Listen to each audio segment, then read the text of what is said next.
So as I mentioned at the end of the previous episode, at around the age of 8, my dad's alcohol issues did start. I know it's a negative thing to talk about, but it does need to be talked about, and yeah, I'm starting the video so I can get it out of the way. So on some nights he would come back from the pub with hella aggro just out of nowhere, and he was really belligerent and really hostile, and yeah, generally really unpleasant, although luckily nothing physical came out of it. Some nights he would come back fine, and some nights he would randomly come back with all that aggro, so it was very unpredictable.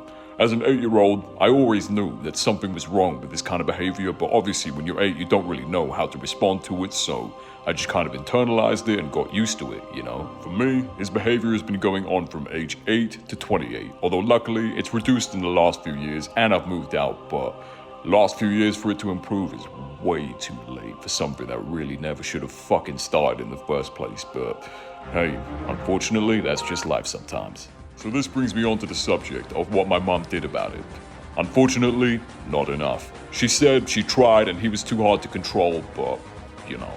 She didn't really ask for help from either of my uncles. One uncle had his own problems going on, but the other one didn't have any problems, was quite a big guy and didn't even have kids of his own, so he really was available to help, so I don't really know why she didn't ask him. There's a big size difference between my dad and my uncle, so my uncle wouldn't have been scared of him for any reason, so I don't really know why my mom didn't ask. So naturally, I asked my mom as an adult, so if he didn't change his behavior or couldn't change his behavior or whatever, why didn't you just divorce him? And she said some shit about how in Indian culture, you're supposed to be married for life, and yeah, it fucking is what it is, huh? But here's where things get a little bit weird. By profession, my mom is a social worker, and she's always worked as a social worker in the UK. So she's trained to deal with this kind of stuff, and she's worked on some pretty gnarly cases from what she tells me. So it really makes zero sense to me why she wasn't able to resolve this.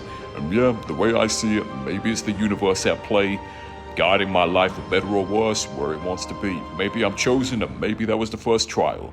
Kind of fucked up that it had to happen to a kid, but hey, I'm not the universe. I just gotta roll with it, huh? I can definitely say that my life has been heavily influenced by the adversity that I faced from a young age, and yeah, it did build up the skills in me that I'm employing right now in my PhD and employed before to get to where I am today. So yeah, tough run-ins, morality aside, is what it is. So how did I respond as an 8-year-old? Well, naturally as an 8-year-old, you do become a little bit less angelic than when you were younger, in and of itself, but obviously that in addition to the negative seismic shift in the aura and tranquility and security of the household really didn't help things along. I was never a problem child per se, but I was never any teacher's or other kid's favorite, let's say that much. Although I had friends, my social skills, even for an 8-year-old, were pretty poor because that is around the age where your dad really needs to start teaching you social skills. And my dad, unfortunately, just didn't. All I can say is, thank fuck for the good wave of video games that came out at around that time.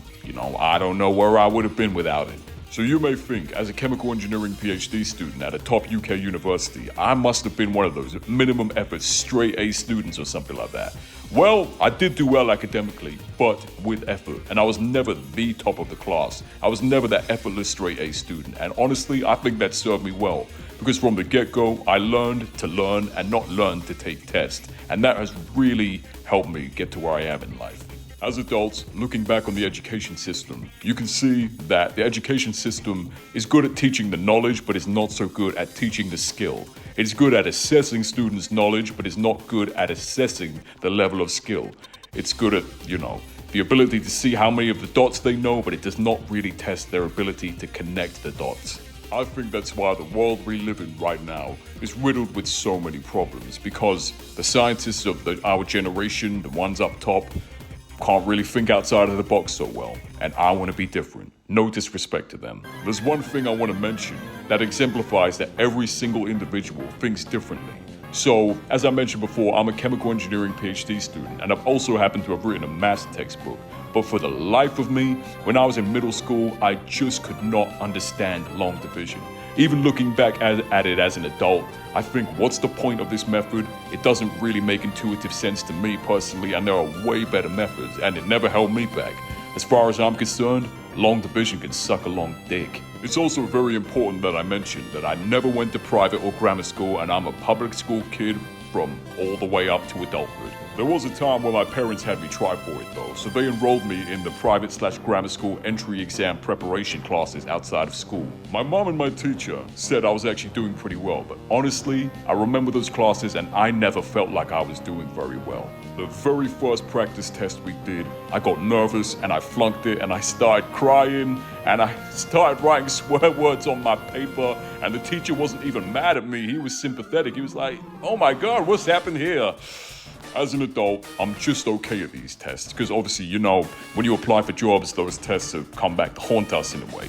I've always just been okay. Never bad at these tests, but never an ace or a whiz or anything like that. On that note, I think it's really shit that recruiters and/or HR just set a high threshold score for some of these tests when they do use them in their recruitment process and disqualify anyone who doesn't meet that threshold. Don't get me wrong, these tests do have merit. But goddamn, we're not applying for a job which involves defusing a bomb. It shouldn't be the be-all end-all, am I right? For me personally, my mental strengths rely more around depth/creativity/applying knowledge than speed, which means although I might not get something instantly, just in an instant like that, I'm pretty good at applying it to, different situations. Mentally, I've always been more of a strength over a speed kind of guy, and I'm more of a scuba diver than an Olympic swimmer. Another noteworthy thing to mention is that in the United Kingdom, academic year groups start from September and end in August, and me being born in July, as I mentioned previously, I was always the really young little baby in my class. And my friend, who was also kind of like my academic rival, was born in October. So, he always had an edge on me. And to be fair, when it came to these exam preparation classes, I really did think everybody was better than me. It does highlight something about the education system, because in school exams from various different ages, students at the younger end of the year will be fairly, or at least a little bit disadvantaged compared to the older ones, because obviously when you're a kid, you're still cognitively developing. Hell, your development isn't done until around the age of 25. Despite the sense of competition, I've never been in my life a particularly competitive person. Like, I would never go really out of my way to beat someone in a score, and honestly, that's always been a part of my personality. I'm just not very competitive. I'm more of a cooperative kind of guy, what can I say?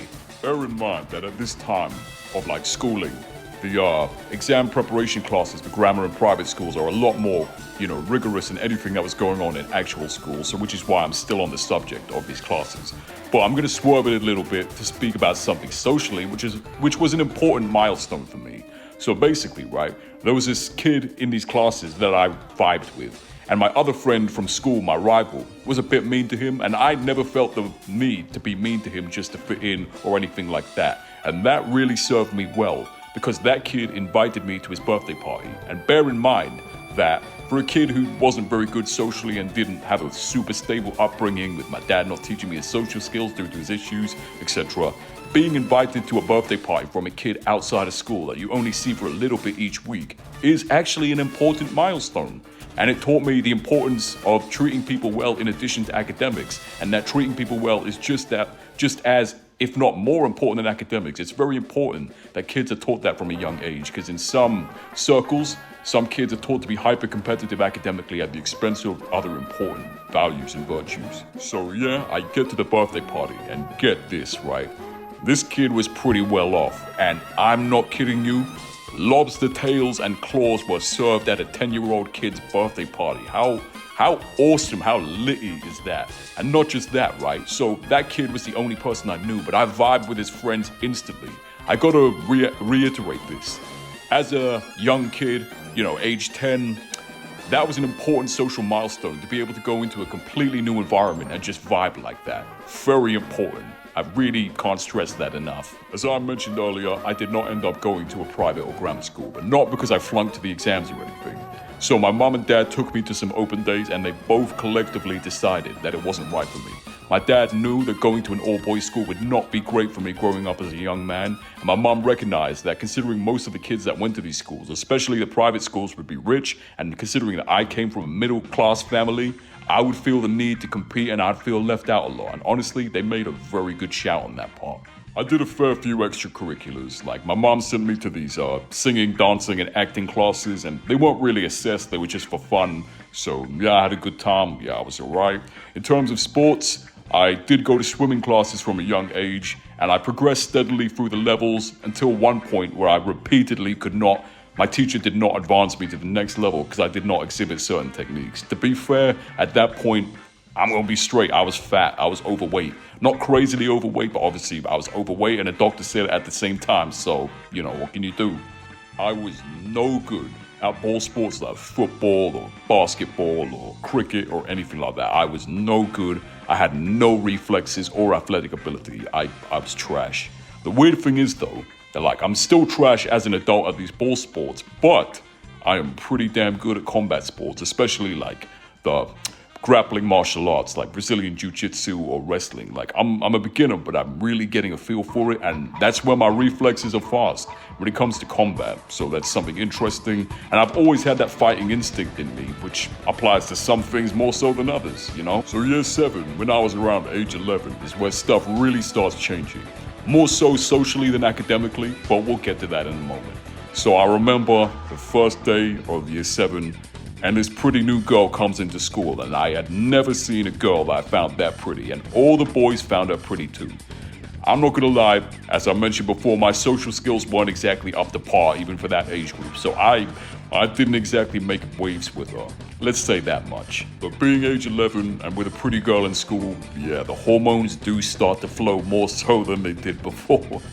I started playing more mature games than I did before I started playing The Sims 2. I even tricked my dad into buying me Grand Theft Auto San Andreas until my mom figured it out and confiscated it, but it was still a good time, good memory. I even started watching WWE, which in 2007 was crazy. I wouldn't necessarily say I was growing up at this time because I was still a bit of an immature little shit, but I was definitely being exposed to more grown-up things than I was before.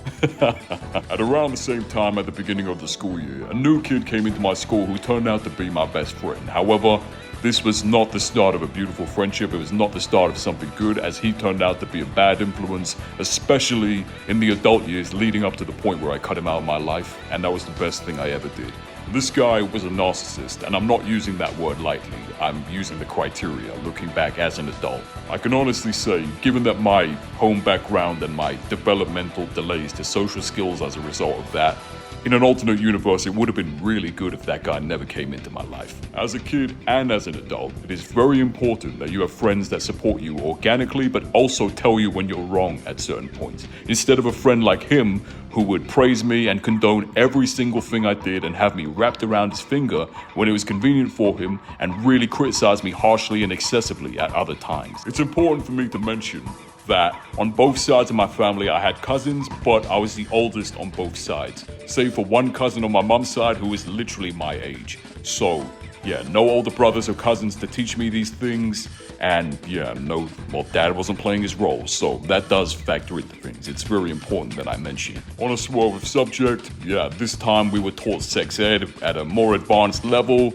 and in the UK it's called PSHE, which stands for Personal, Social, Health and Economic Studies. But at this point in year 7, where we were at the last year of middle school, it was pretty much just sex ed. There was one important academic milestone that stuck with me even to this day, right? So one time in science class, my teacher told me off for having really messy and scrappy and sloppy homework and writing in my book. He wasn't singling me out, as he was going on a wave of telling everybody off. But I was one of the few that he did. Not few, but one of the students he told off. And that night it struck a chord with me, and I just felt the need to do everything from scratch really well. And I did it better. I handed it to him and he said, well done. And from a young age, it taught me the importance of rebounding when you mess up, and that messing up isn't the end of things, and you can fix it, and that's what's more important. It's important to learn these things at a young age. You do learn important skills in school aside for academics, and these are some of those life skills. Looking back as an adult, I really do think that for the most part, my middle school teachers did a really good job of teaching me and the rest of the kids, save for one motherfucker who really exemplified that not everybody is fit for the role of teaching, and it's more than it looks on paper. He wasn't bad to me, but let me tell you this, it's pretty sus looking back as an adult. Before our year group had him as an actual teacher, we all looked up to him as we thought he was cool, but it's different when you actually had him for a teacher. I remember this one time, he took this naughty kid out of the class. He was naughty, but within the bounds of what you'd expect for an 11 or 12-year-old, not some devil child or some shit, right? He closed the door, and suddenly you just hear, "Who do you think you are?" Like, what the fuck could a kid have possibly done to warrant that kind of reaction? Like, it just doesn't make any sense looking back as an adult. And obviously as a kid, it's just something you registered up. You don't know how to process it. You know, it's just like, what the fuck? I'd also heard other reports of him really going off at other kids, and one time I saw it for myself, and this is really weird looking back at it, right? Some kid in the year above me, like, you know, a few years before that, was naughty. I don't know what he did, but the teacher asked him to apologize, and when the kid apologized, the teacher then said that sorry's not good enough, go and face the wall. Bro, this was like 2005, not 1965. Like, what the fuck? I don't even know what to say to that. Like, not everybody is fit to be a teacher, even if they have the credentials on paper. Eventually, that last year in middle school did eventually come to an end, and it was time to go into high school. And yeah, the learning didn't stop there. Back on the note of my dad's alcohol issues, they pretty much remained constant, not getting better or worse. But yeah, here is a really funny memory that I want to share with you all. I was around age 10, we call it year 6, and we went on our first overnight school trip to a place called the Peak District in the United Kingdom, which, as the name suggests, has a lot of mountains. And it was me and 5 other kids staying in one room with all the bunk beds and whatever. I was asleep, so I didn't hear it myself. But in the morning, everybody was fucking panicking because apparently somebody said in the middle of the night in our room, "Help me." Bear in mind that at that age, you know, when you're 10, 11, you are super superstitious. And like, we were all fucking panicking. I was scared, but I wasn't like losing my shit or anything. And on top of that, it spurred on a whole wave of like funny stories from the BS horror stories from the kids. And like, everybody was really panicking. Like, one kid said, "Oh my God, I saw a ghost at 3 a.m. when I looked out the window." And on the coach journey back, right, one of the kids in our class, he was a buddy of mine, not class, one of the kids in our room who was staying with us, who was really a troll, pardon me, just admitted, "Yo guys, it was me the whole time." And one of the kids in our class was furious. He just had a meltdown, but everyone else, including me, was just laughing. It's funny because a few months ago, for a little high school reunion dinner we had when it was one of my other friends' birthdays, I brought that up to him, and we were just laughing about it like it just happened yesterday, man. That's the beauty of school memories for you. So yeah, that concludes the episode for now, and yeah, the next episode, we're gonna go to high school.